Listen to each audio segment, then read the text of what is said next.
My name is Oleh.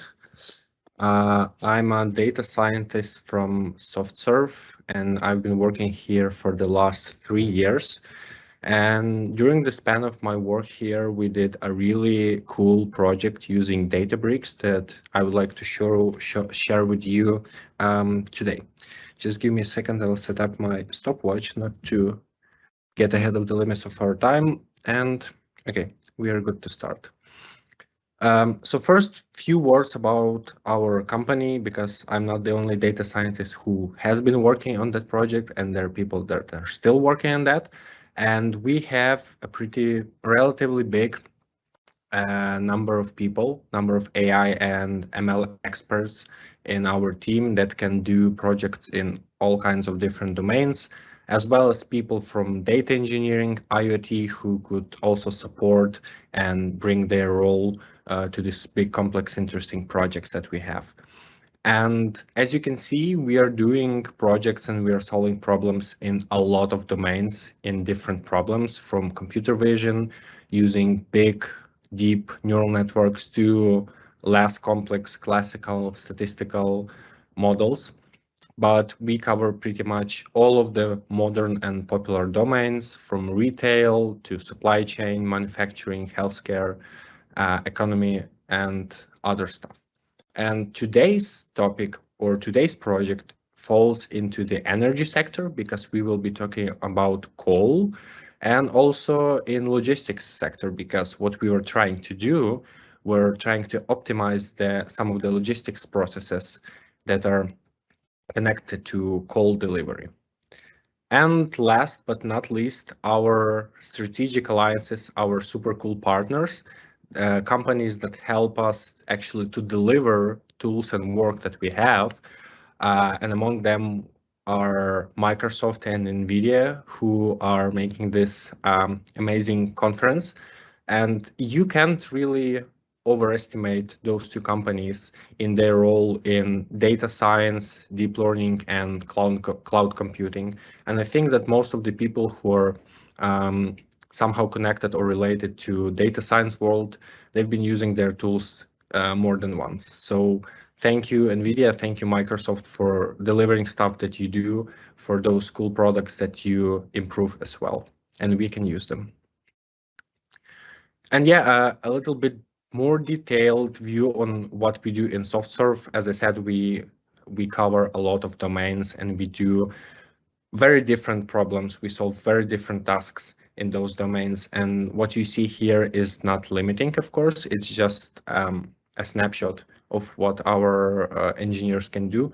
But it may give you a sense that we have very well-rounded professionals here at SoftServe. So from our company to what that company solved, to the problem statement. So our customer came to us with the problem that they had almost no, or I would rather say no information about their products on site, how they're moved, when they're moved, and they had a lot of data, which I will show further. So imagine that we have our, I will call them products. You can imagine them as coal samples or those coal wagonnets. So we have a bunch of them laying or staying somewhere. And from time to time, we have a driver who comes, picks a sample, and drives it away. So that's how the problem was viewed from the point of view of our customers. What they have seen is that drivers come, they pick something, and they go. And the first question that they had related to this process was when this product is taken. What is the relative timestamp of this action? Because there were no magical button that those drivers were pushing or pressing when they performed a certain operation. And customers really needed to know when the product was picked or when this call was picked, and you will see why in the couple of next slides. And the second question is where, because those products or coal, they are stored usually in pits or piles. And depending on some of the characteristics of those products, you want to distinguish them. You want to have call type X in pile 1 and call type Y in pile 2, not to mix them when it's unnecessary. And at the start of this project, our customers had almost zero information where the specific product or where the specific sample of coal was taken, except for the, let's say, daily goal for the drivers to pick a certain amount of coal from that pile and from that pile. That was the only knowledge that they have. That, and again, it was something that they stated, but not necessarily all drivers were complying with that by 100%. And again, it's another problem because, as I said, you don't always want to mix different types of coal.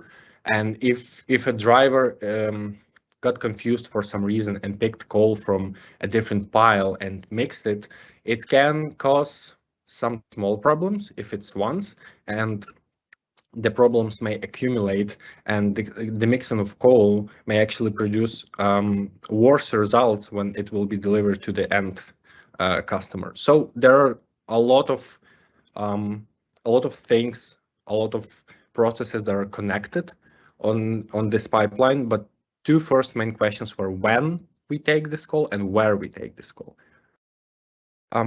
Then, after the driver goes away from the pile or pit, our customers had zero information about where is the product right now. So they wanted to have sort of like a tracking system for their products, not maybe like live tracking when you order food delivery, but at least relative tracking where the call is, which will be super helpful for the next question. And the next question is, when will it reach the destination? So our customers, of course, had some standards in their industry on how fast or what is the maximum amount of delivery of this call from source to destination, but it's all pretty relative as well. And they had no real way of evaluating whether they have any bottlenecks in their delivery pipeline, whether there are some problems with specific types of coal. So even those even answers to those couple of questions already would provide a much better understanding about what's happening on site for our customers.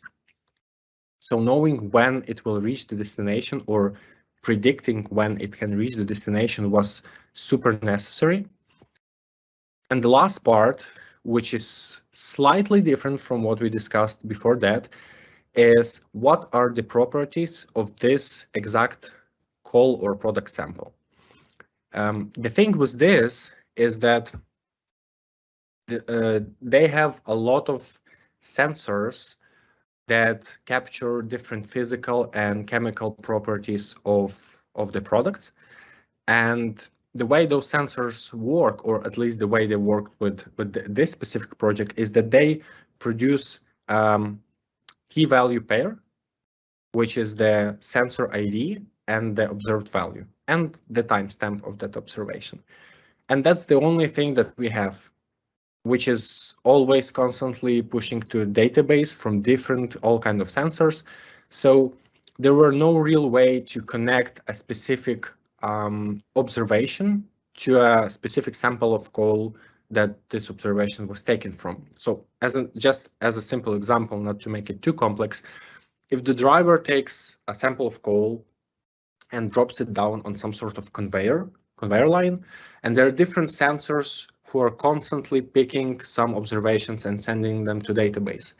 So coal comes in small piles, and it's being evaluated by the sensor or a set of sensors, but there is no way of knowing which specific sample of coal is that. And the reason why they wanted to have this characteristic for the samples is that, again, it opens a world of, or a set of analytics that could be performed on those samples. You can check outliers.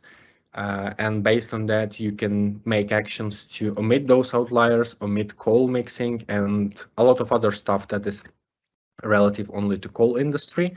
But knowing the characteristics of those samples and having some sort of a historical perspective on how those characteristics change was super valuable for them to perform analysis on what they deliver.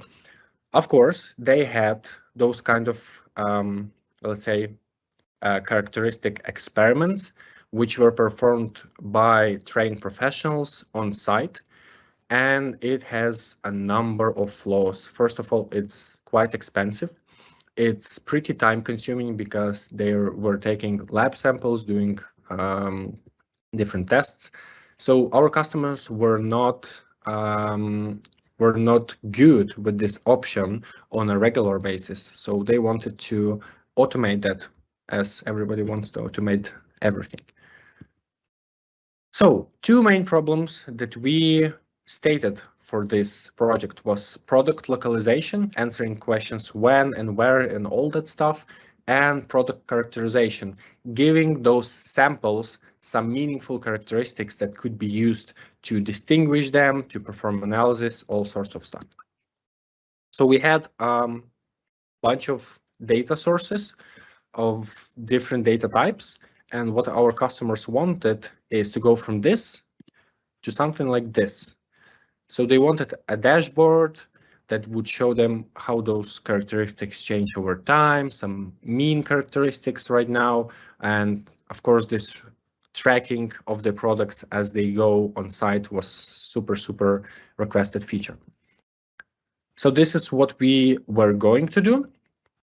And now some of the problems that we faced joining this project from data and artificial intelligence side. The first problem was that data was coming from a variety of different sources. So this is roughly what we had. We had one Azure Datalake that had two databases with sensors. Now, those databases, they were not, I would say, standard. They were configured in a pretty interesting way. And even given that both those databases had just those key value pairs, sensor ID, observation value, and then timestamp for that observation, they had different schemas and data types. This was strange for us. It's just what we had, and you can encounter it as well, but it's a relatively easily solvable problem. Now, the second source of data was the camera stream.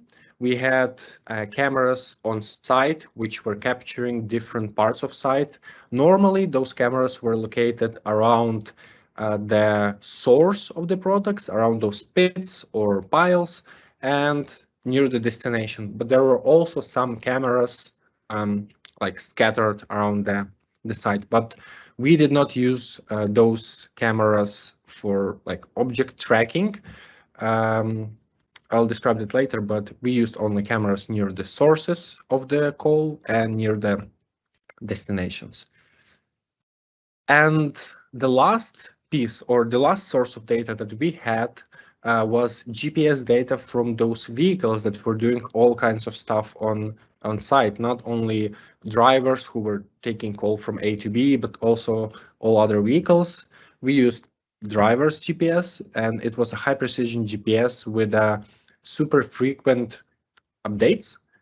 So that was good. That was a really good piece of data because of the high frequency of the observations and high accuracy as well. So those were, let's say, three, let's distinguish them, three data sources that we had. Second complexity was that data was coming in different formats. So for sensor data, how it was done by the people who configured the database. So the sensor data was coming in batches. When the data, when the sensor did the observation, that observation was coming through let's say, data processing pipeline. except of ours, there was a different data processing pipeline, and it was taking quite some time, which presented another problem that I will describe. And they had their frequency of updates. They were updating, let's say, every 30 seconds, we had a batch of updates. Now, the camera stream is just a stream that you can connect with, I know, you can use OpenCV and stuff like that. You connect and read your frames. And high precision GPS had a very high frequency, like almost every second, very high frequency of updates. So this was one of the complexity as well, different frequencies of data updates. And the third problem was the time lag from the observation. So from the time when sensor captured some information from a coal sample, again, a data processing pipeline for those sensors, which was a black box for us, and the time when it reaches actual database that we can read and do with the data, the time lag was from 10 to 20 minutes late, depending on the sensor. And it was a huge problem for us at first because our customers required real-time, or let's say near real-time tracking and predicting when something will reach somewhere. And with time lag of 10 or 20 minutes, that's not really a feasible option. So now I will describe how we conquered those problems, how we solved those complexities. Now, with the problem that data comes from different sources and different formats, as well as from the varying frequency, we did this. We just created a set of Databricks ATL jobs. Given that we know the frequency of updates of each database, let's say each data source had their Databricks job that were picking some amount of up-to-date information, doing pre-processing, cleaning the data, just generally preparing the data for being processed by a machine learning model and storing it elsewhere. It was not a big problem, but it was my first time configuring Databricks jobs with this recurrent fashion at that time. Maybe now there's even a better time to do, even a better way to do that. But at that time, it worked really well. And yeah, the specifics of the frameworks we will discuss later. And the third problem with the time lag, well, one of the obvious solutions is data imputation, and I will describe how we selected our data imputation method as well.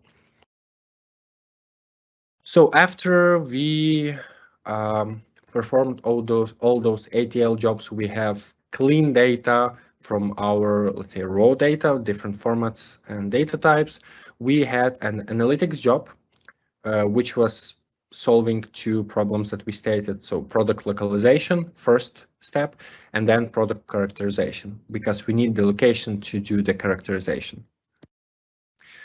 So we had two models at the core of our analytics job. The first one was a handcrafted mathematical model. We tried different models, simple machine learning models, but we landed up with a handcrafted model that we did with domain experts that was predicting when a certain sample will reach destination. Of course, it was corrected at live, let's say, because there are always some situations that can happen that would prevent your product of reaching the source at a specific time. But it was nothing too complex. We just used cleaned observations from sensors. We used detected vehicles from the cameras and timestamps of those detections near the sources, and that's how we produced when and where did the event happen. We used GPS data, object detection, vehicle detection from cameras to predict that. And for the prediction on when it will reach and stuff like that, we again used a mathematical model for that. It was quite simple, but quite effective, I would say. So we had a problem with time lag, so we were not able to produce real-time predictions because we had the time lag and the data was late. So we required to use some sort of data imputation for this.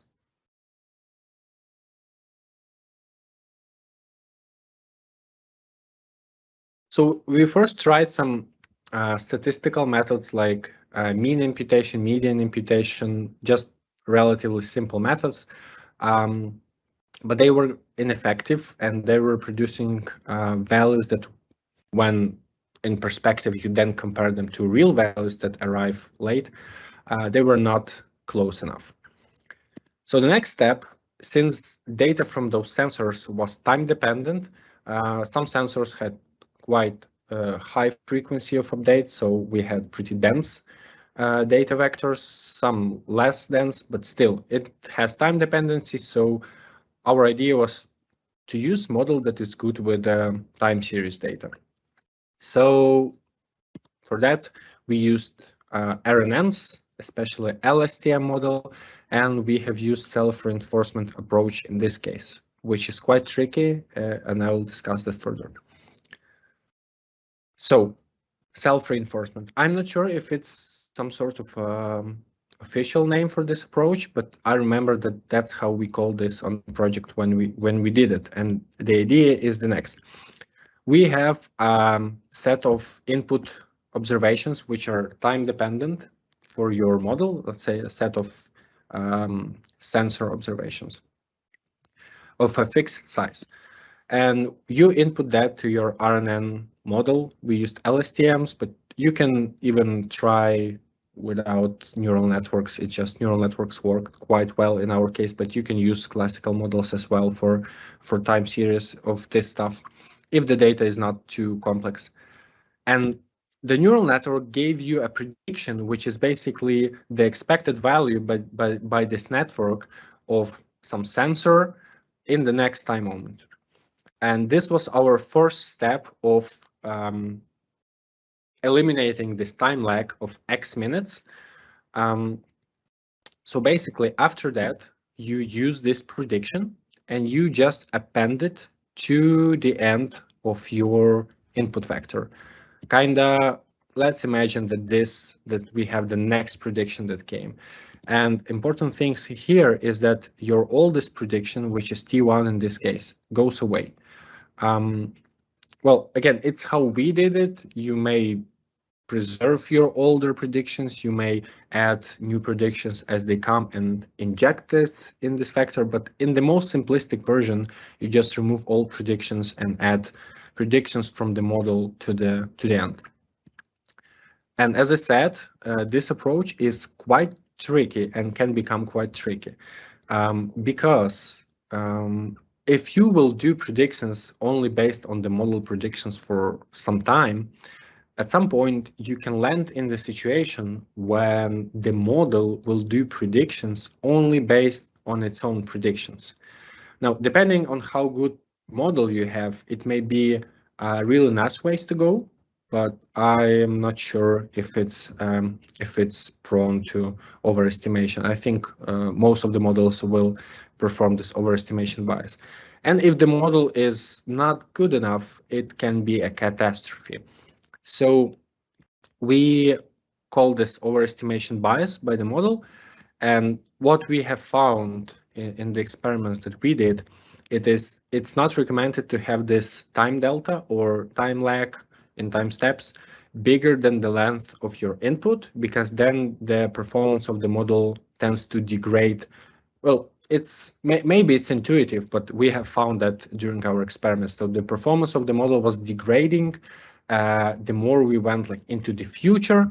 So, but still, this model was quite fit for our problem, and we had enough data to eliminate those 10 and 20 minutes time lags. For bigger time lags, well, you maybe need some sort of additional processing to handle that and get really nice predictions from your model. Okay, so this is about how we solve those problems. So again, we used Databricks for ATLs, we used a neural network for data imputation, And our pipeline, or our simplified pipeline, as I will show it here, it basically has just those elements. So ATL jobs were triggered on a regular basis, knowing the frequency of updates of those databases and tables. So they were triggered, they did some sort of processing, and then they were either propagating that information to the RNN model, if it's sensor data or if it's data with time lag. We had a system that was checking what is the time lag, how many we need to predict. And after the data is cleaned by this model and let's say upsampled, it was landing in a process data table. The same with GPS data, but GPS data was given that it was quite high frequency, it was the least complex problem. So GPS data and camera stream were two tightly connected submodules in the system, because as soon as we detected a vehicle by the camera, by our CNN model, we were checking what vehicles are in that location. And maybe it's a simplification for this problem, like a natural simplification, but normally on a call site, there is no more than one or rarely two drivers taking call from the same pit or pile. The reason for that is just because it's not safe to, go all your friends there and pick a lot of coal. And there are also some safety regulations on where you can take coal. Like you cannot tunnel in a specific direction in your pile because, again, it's not safe. So what another outcome of the system was predicting of the best possible location in some pile.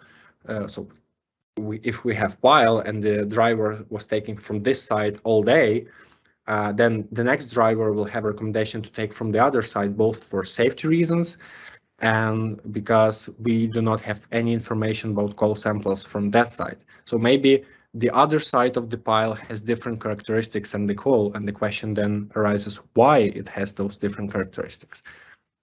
So as I said, there's a lot of interesting insights that our customers gained from the results of those pipelines, because that was quite a successful project. And I know that it was deployed and it's working, and they have a dashboard that shows all this information for more than a year now. So yeah, I was happy to be a part of this project. So GPS data camera stream used for localization. This part was used mainly for characterization because we were upsampling those sensors data.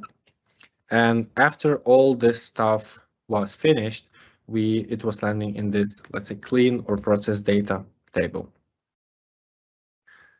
And as soon as we had some meaningful information there, we had our analytics job. So again, we used Databricks for those. PyTorch was our main framework for creating a neural network, but you can use anything that supports writing models or has some built-in models already. And scikit-learn was used for some data preprocessing and stuff like that. But again, as I said, we had a custom mathematical model to do the predictions. So what in the end, what the system did? So it predicted location, origins, or sources of the call samples. It predicted timestamps when it was taken, not just by one model, but reinforced by an object detection model that actually boosted our results quite, because before using the object detection model, we were doing solely on GPS and closeness to a specific location. Like if the driver is close enough to some pile, well, probably he's taking something from that pile, but it's not always the case. Normally, again, for the safety reasons, drivers are not just driving around, they have a specific routes that they need to follow. But again, we wanted to have more confidence in what the system predicts. So that's why we used object detection additionally. And yeah, after we localize those products, we characterize them. So that was it for the product localization and characterization. Another outcome was the recommendation system. The reason why I didn't include it here is because I left the project when this was in a MVP state, I would say. But the idea of the recommendations was based on the characterization and localization. So if you are, or if drivers are taking too much samples from a specific location, they would have an alert saying, well, you should probably change your location and try elsewhere. One thing, and another thing, besides of localizing samples that we did solve already, with this source sample connection, we could also characterize big piles. And the end result of that was like a heat map of different characteristics of call samples in a pile, which was really cool. And yeah, I think right now it's a done thing, and I would imagine it's really impressive. Okay. I think I actually went quite faster than I should, because I really like this project and I'm really inspired by this project. I think we have 10 more minutes. So if there are any questions, or if anyone is interested in some specifics that I can share, I would love to do that.